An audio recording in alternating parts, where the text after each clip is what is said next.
สักเออกองหนาคือมืดคือนี่เถอะ เรียน350 กาสวัสดีด้วยจ้าคิดอยากกินมักทุเรียนพี่น้องคิดอยากกินมักทุเรียนมีมักทุเรียนมาขายเรียนมาจะมาขาย ซุ่มเข้าไป 425 บาท สุไปใส่มา ตลาดไทย ตลาดไทยมาแต่ไทยบ่ โดย เอามือเช้าบ่ได้ไปขายของ ขายแล้วก็มาแล้วก็ไปต่อ ตลาดบ้านอำเภอ ไว้ว่า ไปหาเงินสู่ชีวิตตอนนี้ เลือกเลยอยู่โฟมีโฟ เดี๋ยวอย่าเอา สิเบิร์ดแล้วเขาซื้อมาแล้วเนี่ย 450 บาทแพ็คบักใหญ่ ข่าวแล้ว พี่ยังตัวดีเด้อกรอบเปิดอันนั้นนะ อันยังกรอบๆนะ 400ธนวันเมื่อกี้นี่ กินบ่เบิด 425มีลายใส่เลือกเลยจะเปิดในโฟมน่ะอันนี้กรอบแบบไก่สีอีก มันไม่ สิเบิร์ดแล้ว ในโทรศัพท์มันบ่ถูกใจแล้ว มันบ่หวนได้กรอบนั่นนี่ มันต้องดูตัวจริง เปิดมีดเนี่ย ขอบคุณค่ะเห็น กรอบนอกนุ่มใน หอมเลย ยกออกมาก็ได้เด้อจ้า นี่พอดีนุ่มๆนี่แซ่บถ้ามันกรอบหลายก็บ่แซ่บ กับข้าว จังได้เลยเราลองมีหลายเพจดิ 300 บาทโอ้ยอยากพี่น้องคันอยากกินบ่สิได้เงินประหยัดอยู่ในช่วงประหยัด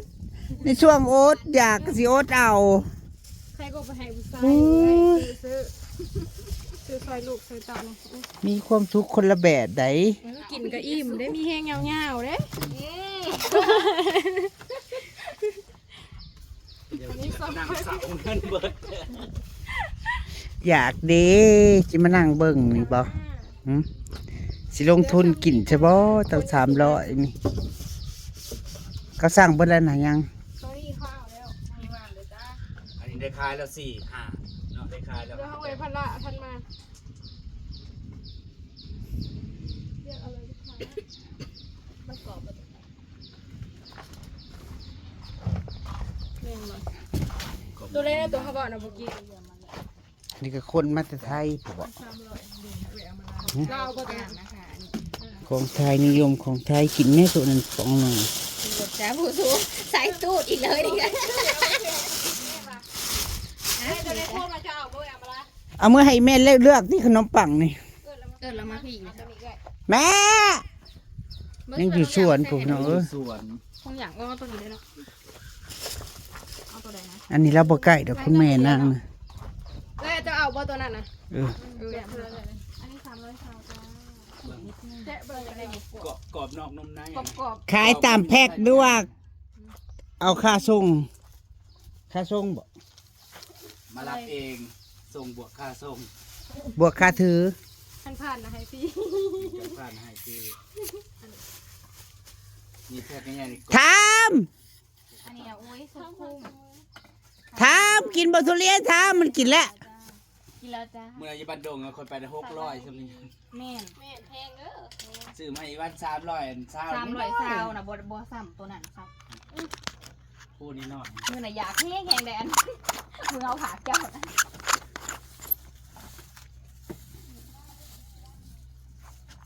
มาจ้ะขายได้ลูกค้าเด็กๆมาก นั่งกินแซ่บก่อน ไม่ตั้งเลย ผมเจพละเพื่อมาเบิร์ดพอดีเพื่อยังสิเลือกสิมาเลือกเองบ่ มันมาแล้วอยู่เงินคำ พี่ตั้งจ้ะ เจ้าบอก เอา เขาเปลี่ยนใจบ่ โอ้ยทำไมบ่อยากโฟกัสเนาะ เขาเปลี่ยนใจบ่ อันไหนนี่มันเป็นอะไร เราอยากได้ ได้ไงตัวกรอบ ฮัลโหลน้อยอยาก อัน ซื้ นี้ อ ที่ดิน อยากบีบแห้งกับลูกค้าอย่าบีบแห้งลูกค้า เพื่อลูกค้ามาเลือกคนซุปเปอร์ทัน วิจารณ์ก่อนนะคะ โอ้ยอันนี้300น่ากินกว่า300ซาว ขันโต๊ะขันเจ้าได้600ไป อันนั้น ถามมึงกินบ่ถามมาเด้อ มันกินอีกเขามันแหก350นี่กินเฮาบ่เบิร์ดนี่ขนาดตัวโฟ เมื่อวานที่ขึ้น กินเยอะเอา ไป กินบ่ เอาอย่าง ที่ เมื่อ นี่ วาน อื่นให้ร้านกินได้เนาะครับ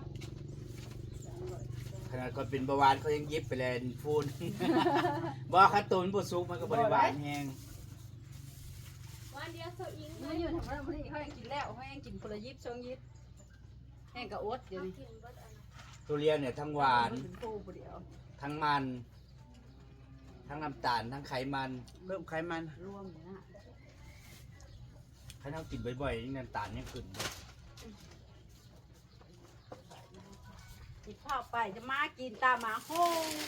ลูกค้าสั่งไปแล้วอันสิ ถ้าทำอีกแล้วแป๊บนึง มันเป็นหาแพ็ค แส หรอ งก็ได้เนาะบ่ได้กินดอกหัวมือนี่ผู้สั่ง เหลืออยู่6แพ็ค เซอร์อิงกำลังทำ เดี๋ยวลูกค้าสิโมโหสั่งแต่9 โมงเย็นบ่าย ตัวมันเลื่อนถ่ายเบิ้งนี่ เหลือแค่นี้ เหลือ2 4 6 7แพ็คจ้า เพิ่นเอามา12แพ็ค มาฮอดปุ๊บก็ได้ขายแล้วเด้ ขาย เจ๊ เบิด กับ กั ข บ อง มือ เจ๊ แรง พละ สั่งไว้ช่ว เอา ง ได้ แบบ แพ็ นี้ ค เสร็ ห จ นึง นี่แหละ ยังเหลืออยู่6แพ็ค ตัวใดเอ่ยตัว เป็นข้าวแกงนะบ่ เรายังไม่ได้ถ่าย โอ้ยนี่ทุเรียนซื้อทุเรียนกิน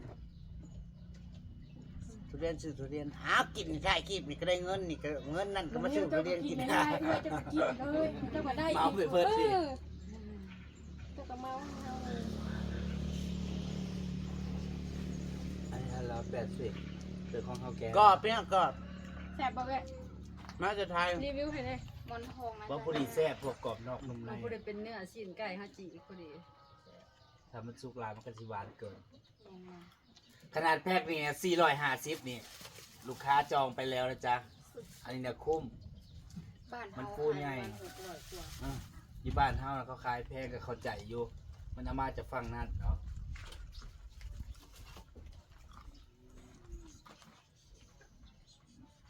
เร็วๆเอาไปส่งลูกค้า เพื่อเอาเนื้อลูกค้ากับชิชูกว่านี้มันแดดเอ้า แม่ใส่ตู้เย็นด้วย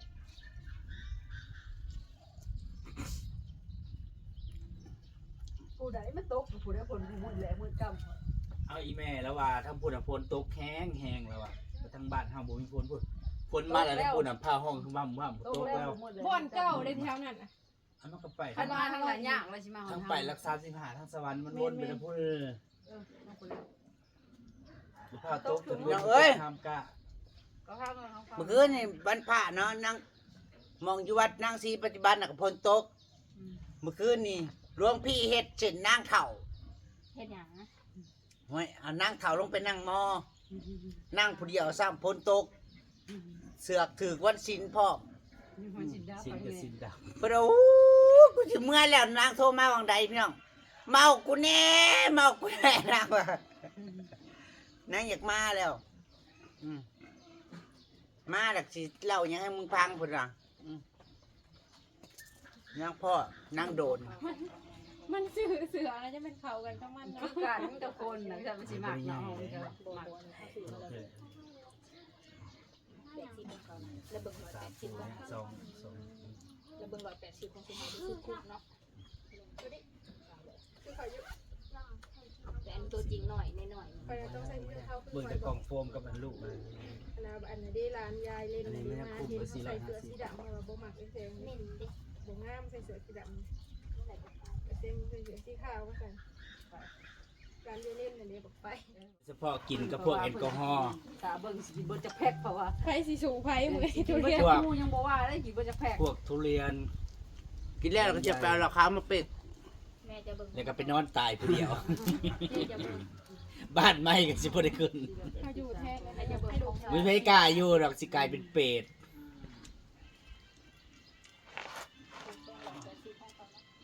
2คู่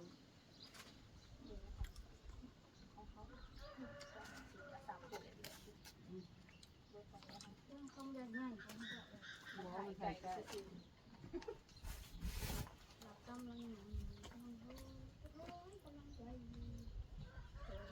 ลูกค้ารายใหม่กัน3ลูกค้าต่อตัวนี้ก็พ่อซื้อแห้งนี่300เท่า พอซื้อ พ่อซื้อบ่สวย พอเห็นก็ขายแพง แล้วชูชื่อมาทันนี่แล้วชูขายเท่าไหร่บัด เห็นอยู่ตัว บ ของ อ ใคร นี่แล้วก็ขายราคานี้ เขาเจ้าก็ขายให้ราคาส่งมาอ่ะอันนี้ราคาขาย ราคาทายด้วยนะ แต่จริงเขาเจ้าให้ราคาส่งมาแล้ว มากับมาเขียนใส่เนาะเขา เขา ขาย เรา รา บ่ คา ได้ สู บว ง กลายไปได้ดอกแต่อาศัยคล้ายง่ายแป๊บเดียวเบิด บ่อาศัยไปแล้วก็หิวมานะพวกของพวกนี้มันเอาไว้บ่โดนเด้ก็คืออาศัยแบบบ่มาหลายเกินน่ะว่าง่ายคือเอามามื้อนี้ทันเบิดมื้อนี้พวกนี้เก็บไว้โดนมันก็สิอันนี้สุก บ่ต้องขาด ก็สิกินได้แต่ถึงเลยพี่ เห็นทีมเห็นยังอยู่ค่ะ ไม่ได้ถามบ่ เขาก็เลยถามว่าเขาสิไก่ พูดฮอนอ้าวพี่น้องเอ้ยสิโต๊ะก็บ่โต๊ะ พูนถ้าพูนน่ะยังหึมๆอยู่ ตกได้ ถ้าพูนน่ะตกแล้ว โต๊ะได้ทำไม ถ้านี่พอยังแดดถ้าพูดมันมืดฝน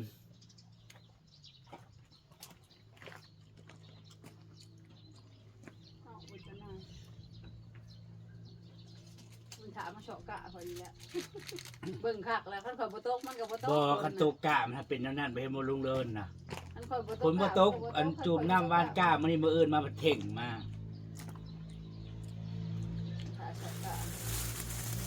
450ไปแล้วหนึ่ง มานั่งที่คุณยาย 300ไป มานั่งนี่นี่เขาจะไม่ให้กินทุเรียนคุณยายว่าตายก็อย่ามาทานกูแล้วว่ามันเหม็น มากันครับเด้อ เบิ่งกล้องก็ได้หมดอยู่เว้ยวันใส่กล้องมาให้แม่ให้แม่ได้ขนม แม่ทุเรียนกินบ่นี่ เห็นเราอยู่ไหน เหม็นเด้ ได้ขนมได้แล้วเอาให้ใจเอาแม่ วุ้นขนมมันปังแม่ใส่นะ ขนมปังนะ ขนมปัง เราค่อยมา แล้วผมว่าขนมปัง นี่ขนมอันนี้แม่ใหญ่กอดแล้วขนม ก็กินบ่ไหว้ดอกพี่น้องสิมาให้พ่อใหญ่เดิน เฮ้ยเลิศละมากแล้วกิน แล้ กั ว บ กิน ข้า กับ ว ข้าว ลูกสาวแล้วก็ไปมาแล้ว ลูกสาวเราก็ไป ไปหักเพิ่นเมื่อยเลือกไปเลือกมาหักบ่เอาให้เฮาเลือกให้เฮาเลยเลือกอันมาให้บ่ได้ผัดเอาบ่เอาผัดเอา จะมีอย่าง รู้สึกมันคิดสิได้เงินมาบ่มีเงินมาจาก เงินก็หนูให้อยู่พันมาหาไปมื้อเช้าเพิ่นบ่ได้เงิน วันเทอยู่โทรศัพท์ โทรศัพท์ไผ นี่ นี่โทรศัพท์ไปนี่ มาแล้วค่ะ อิ่มพี่น้องกิน ยา สาย ชิ ฟู นั่งก็เลยหยิ อิ่ บ ม ออกมา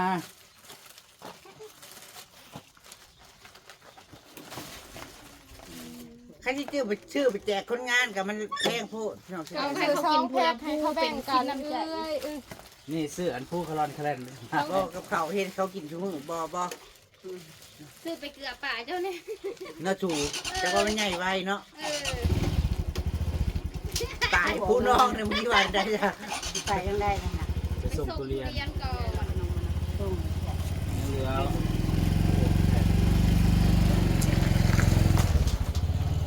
อันนี้เป็นทองม้วนแม่แซ่บมันสิกรอบมัน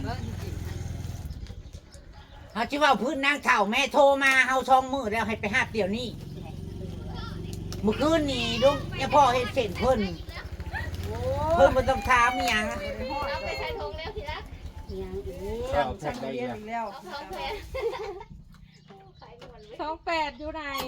เบิดหรือบ่จัก นี่โบแมน180อันนี้ 2 4หาให้ตัวหา พี่28พี่ 280นะตัวนี้ นี่ มันมี2แพ็คเนี่ย ตัวหาเนาะ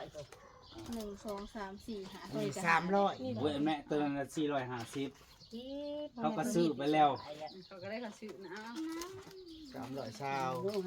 โอเคไปเอา คุณยายมันแพง อย่าเมื่อไหร่ เขาขายกิโลละ10,000กับมีแม่ นี่ ตามเวลาจ่ายด้วยนี่ ทุเรียนดังอ่ะเด้ คือตลอดว่าสิ นางเถ่าน่ะปฏิบัติบ่ได้อยากมาแล้วเมื่อคืนเขาเอาเพิ่นไปลงมอเพื่อผีหลอกกูอยู่เมื่อคืนเพิ่นน่ะ แม่ซุปนิ่มเลยตัวนี้นะแล้วมันมีอีกอันตัวหนึงเนาะตัวนี้นะกรอบตัวนี้นะมัน แล้ว กำลั มัน ง อยาก ซุป มาแล้วเดี๋ยวให้ ไป ไปหา บอกเขาตัวนึงนะชุกนี่ แล้วก็ให้มาอยู่ ตัวนี้กรอบเอาไทยหุบส่งไป มีหุบอยู่ ตัวนี้พ มั อน ดี อยากมาน่ะ อยากมากก็ล่าเพิ่งเก้เพิ่งให้มากก็มาเพิ่งบ่ให้มาเช่นไรทำบหลักมากคือเจ้าน้อยนะมวยมาหลักมาคือเขากินลูกจอยไก่เป็นไรมึงว่าวัดจันนี่ก่อน เมื่อคืนนี่วันเพ็ญนี่เนาะ อืม เพิ่นไปนั่งมันสิผีหลอกอยู่บนคืนมันว่ะ กินดาวคนหนึ่ง บ่มีจะตีกินบ่มีพลังที่เจ้าก็บ่มีเจ้าบ่เคยพูดจะเถื่อไป หยุดนอนท้องนอนท่องบ่ได้มันว่ะท่องบ่ออกมาผีหลอกอยู่บนคืน บ่ได้พูดสิไปอีกทีนี่น่ะ โอ้เด็ก แค่มากะก็จะตึกบ่เป็นก็ใกล้บ่ว่า นั่นแหละเอาตัวนั้นแหละบาดพ่อหิวไปผ่าเอาตัวนั้นเด้อพ่อ ตัวนั้นเด้อตัวเก้า บ้านเมือง ตั ตื้ ว อก เด้ ระ อ เป๋า สิไป เล ส่ ย ง ว่า แล้วสิ แสงเขาเอาเมื่อนั่งคายบ้าน มันเบิดจังออกมา เจ๊นี่คือถามหิจับมาหูพักก่อนสิเอาเดี๋ยวหิวใส่กระถาง ไก่นี่เสียงข้ามกับเบิด ไปเอาตัวนี้บ่ นั่งหา อาหารกับเทพละได้เอาอันหนึงแต่ว่าเราสิมาเลือกเองเลือกก็สิเลือกเลยเนาะหมู่เลือกไปเบิดอะไรยังบ่ช่างนี่ เชื่อมาฮอด แล้วว่าเราเอาแพ็คหนึงเดี๋ยวสิมาเลือกเอง ไม่ได้คือว่าแม่จะไป ไม่ไปแล้วต้องหัว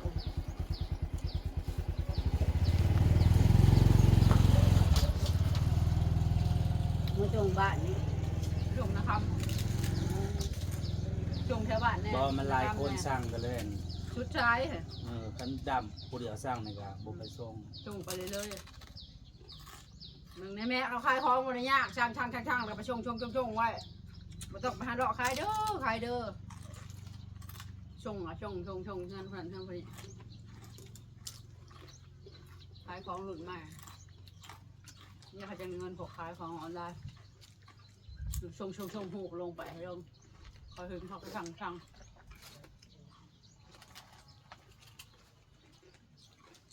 เดินกินน้ำกับพี่น้องเอ้ย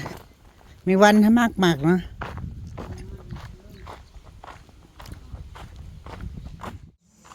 พี่เลินบอกเวลาเราชงของนะบอกเราชงบินมาแน่รอบก่อนกับบริชง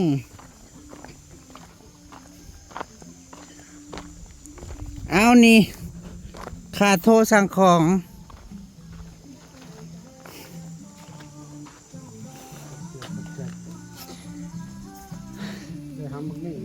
จะบอกนะ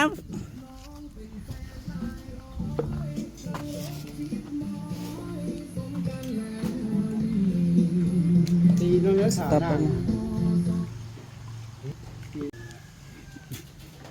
บอกผมพ่อ บอกเบิดอีกบล็อกหมดอีกแล้วจ้าสั่งที่ก่อน ต้องร้อยข้างหน้าเลยครับ รอบก้อนกับซองเลยเนาะ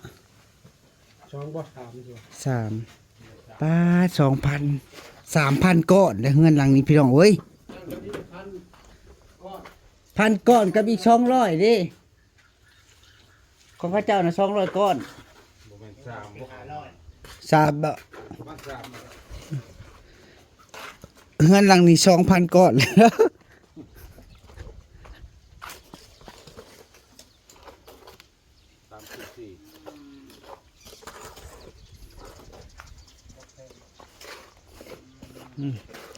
ประตูเปิดเข้าเปิดออกชุดจะเอาปิดตายเลยจ้านี่เบาแก้วว่ามึงเช็ดหาตายอย่าง2 หม่อง 3 หม่อง ก็เลยปิดซะพี่น้องเอ้ย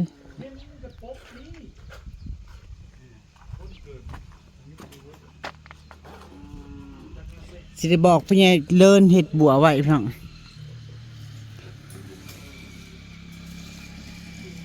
สิได้บอกพี่ใหญ่เลินเห็ดบัวไว้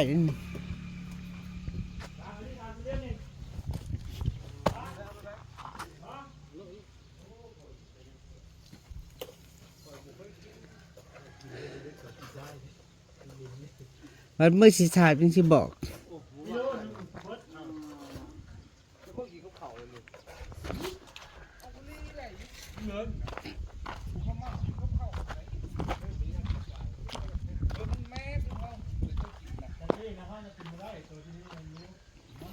ว่าไงเบี้ยข้าวโพดนางจ้ะ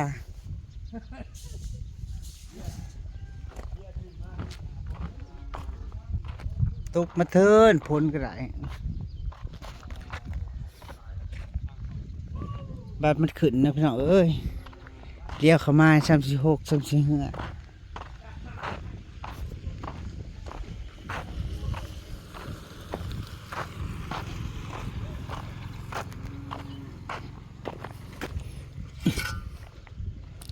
ไปหาซื้อท่อมาเน่งไว้ก่อนพี่น้องเอ้ยขาดดึงใส่ยางไว้เฮ้ย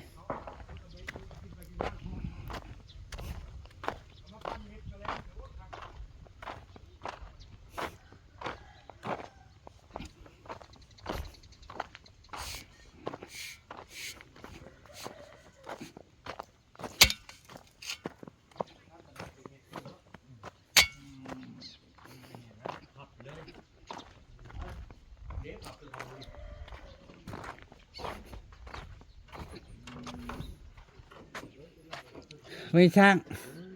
เฮ็ดบัวให้ไว้ข่อยได้หม่องนี่ ถามแล้วผู้ตัว อืม ถามแล้วพูดจะแล้วว่าจับ หม่องนี่หม่องปิดตายนี่ ถามแล้วจะ แปลว่าเขาสิเฮ็ดเอาไม้แมลงมาตีเฮ็ดเป็นประตูปลอมนะ ถามแล้วจะต้องเอาถามแล้วจับแล้ว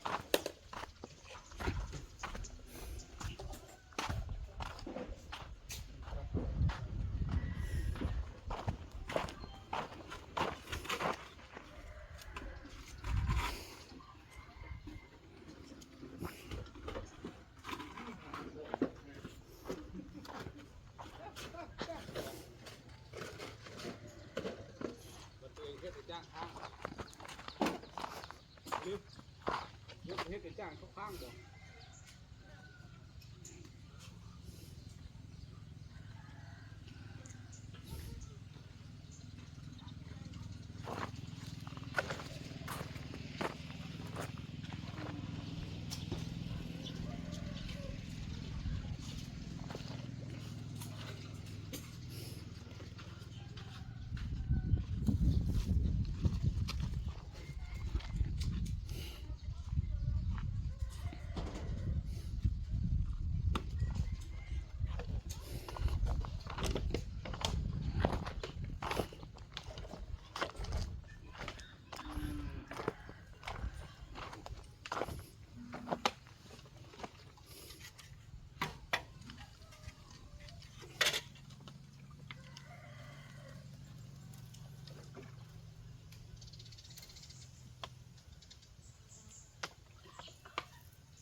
อีกคานพี่น้องคานไม่เท่า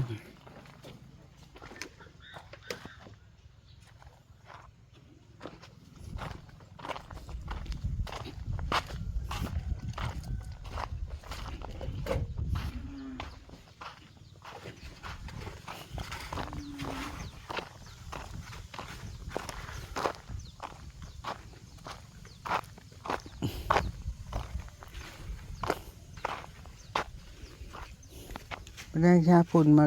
โรยนี่มานางเกิดจ้ะแทงยอดขึ้นมาแล้วแทงเครือขึ้นมาหรือบวบเลี่ยมได้นี่